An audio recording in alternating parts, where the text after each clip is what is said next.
अब यस्तो थियो हामीले गोर्खावारी गर्दाखेरि झन् 1.5 वर्ष अगाडि नै हामीले टाइम लियौँ होइन। अनि त्यो प्रोसेस नै एकदमै धेरै लाग्यो। पहिलो कुरा हल पाउने गाह्रो, दोस्रो कुरा अब लेस्टर स्क्वायर भनेको एकदमै यो मुटु मानिन्छ लन्डनको, वर्ल्डमै फेमस छ। जति पनि अब ठुल्ठुलो हलिउड फिल्महरू चाहिँ प्रिमियर हुने ठाउँ र यहाँनिर चाहिँ नि अब त्यो हलको बुकिङ प्रोसेस अहिले त छँदैछ। हामीलाई झन् 1.5 वर्ष लाग्यो। त्यस पछाडि अब त्यो प्रोसेस गर्नको लागि त्यो तर मेन कुरो चाहिँ अब हल बाहेक चाहिँ जति पनि हामीले बाहिर यो चलाउँछौँ रेड कार्पेटको लागि यसको हेल्थ एन्ड सेफ्टीका कुराहरू हुन्छ, काउन्सिलबाट लिने सेक्युरिटीका कुराहरू, जति पनि यहाँ तपाईँहरूले दोकानहरू देखिराख्नु भएको छ यहाँनिर सपहरू यता वरिपरि उनीहरूसँग छुट्टी लिनु पर्यो आदि इत्यादि।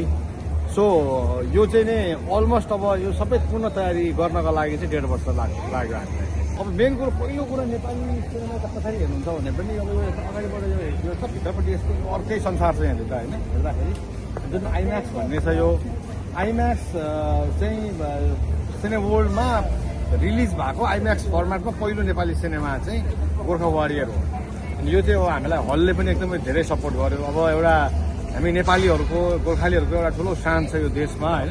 त्यो भएकोले गर्दाखेरि उनीहरूले अब गोर्खा वारियर टाइटलले पनि अब थाहा हुन्छ। त्यो हिसाबले चाहिँ उनीहरूले एकदमै धेरै सपोर्ट गर्यो त्यो फर्मेटमा बनाउनका लागि र हामी चाहिँ नै सक्सेस भयो चाहिँ सिनेमा देखाउनुको लागि पहिलोचोटि पहिलोपटक इतिहासमै। यो चाहिँ नै अभिषेकका दिनमा अरू मेकरहरूले अरू डाइरेक्टरहरूले चाहिँ नै अझै गरेदेखि राम्रो हुन्थ्यो, गर्न सकुन् पनि। तर मेरो इच्छा मरेको छैन अर्को कुनै सिनेमा गर्ने, अझ झन् योभन्दा वृहत रूपमा चाहिँ गर्ने ठुलो मेरो एउटा सपना छ यहाँ।